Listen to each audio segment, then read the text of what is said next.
కింది వాటిలో అత్యంత పొడవైన నది ఏది? గంగా, నర్మదా, కృష్ణ, గోదావరి. ఆన్సర్ వచ్చేసి గంగా నది.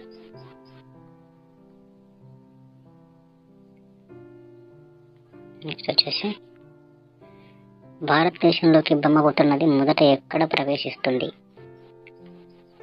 అరుణాచల్ ప్రదేశ్, త్రిపుర, అస్సాం, మేఘాలయ. మొదట అరుణాచల్ ప్రదేశ్లో ప్రవేశిస్తుంది, ఆ తర్వాత అస్సాంలోకి వస్తుంది, ఆ తర్వాత బంగ్లాదేశ్లోకి ఎంటర్ అవుతుంది.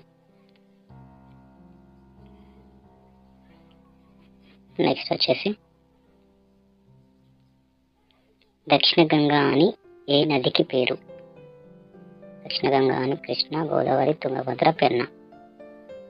గోదావరి నదికి పేరు ఉంటుంది దక్షిణ గంగా అని. ఆన్సర్. నెక్స్ట్ వచ్చేసి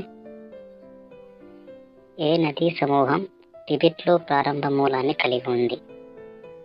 బ్రహ్మపుత్ర, గంగా సట్లైజ్, గంగా సట్లైజ్ యమున, చీనా బ్రావి సట్లైజ్, బ్రహ్మపుత్ర ఇండస్ సట్లైజ్.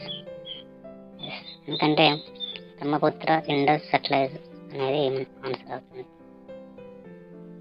టిబెట్లో జన్మించడం జరుగుతుంది. నెక్స్ట్ వచ్చేసి సత్పుర వింధ్య శ్రేణుల మధ్య ప్రవహించే నది ఏది? నర్మదా, గండక్, తపతి, గోదావరి. ఆన్సర్ వచ్చేసి నర్మదా.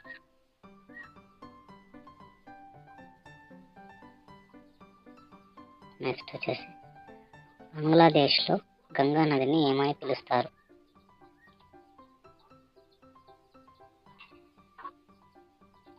బంగ్లాదేశ్లో పద్మా నది అంటారు.